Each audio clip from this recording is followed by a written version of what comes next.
ముక్కు అదిరిన, ముక్కుకి గాయమైన, ముక్కులోంచి బ్లడ్ గారిన తీసుకోవాల్సిన జాగ్రత్తలు ఏంటి, చేయకూడని పనులు ఏంటి? ఫస్ట్ చేయకూడని పనులు మాట్లాడదాం. ఈ చాలా మంది చేసే తప్పు ఏంటంటే ముక్కు దగ్గర ఒక కర్చీఫ్ తోటి నొక్కేస్తారండి, బయట నుంచి నొక్కేసి తలకాయని ఇలా వెనక్కి పెడతారు. ఇలా వెనక్కి పెట్టడం వల్ల బ్లీడింగ్ అంతా వెనకాల కడుపులోకి అంటే ఆస్పిరేట్ అవుతుంది. కొన్నిసార్లు ఏమో కడుపులోకి వెళ్ళిపోద్ది మింగడం వల్ల, కొన్నిసార్లు ఏమో లంగ్స్ లోకి వెళ్ళిపోద్ది. లంగ్స్ లోకి వెళ్ళినప్పుడు సమస్య, శ్వాస అందదు. కానీ చేయాల్సిన పని ఏంటిది అనేది ఎవరు చేయరండి. చేయాల్సిన పని ఏంటంటే ఇంటి దగ్గర ఉన్నప్పుడు పేషెంట్ ని ఇలా కూర్చోబెట్టాలి, తల కిందకి పెట్టి 2 వేళ్లతోటి ముక్కును మూసి నోటి ద్వారా శ్వాస తీసుకోవాలి.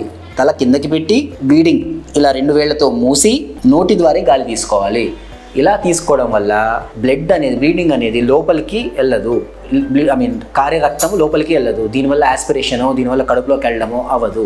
మోర్ ఓవర్ ఇలా నొక్కి పెట్టి 10 నుంచి పావు గంట, 10 నుంచి 15 నిమిషాలు ఉంచితే అక్కడ ఏ బ్లడ్ వెసల్ నుంచి అయితే బ్లీడ్ అవుతుందో అక్కడ నుంచి మనం బ్లీడింగ్ ఆపడం ఈజీ అవుతుంది. అండ్ శ్వాస తీసుకోవడం కూడా నోటి ద్వారా తీసుకుంటున్నాం కాబట్టి ఈ శ్వాస తీసుకునే దానికి కూడా మనకి డిస్టర్బెన్స్ ఉండదు.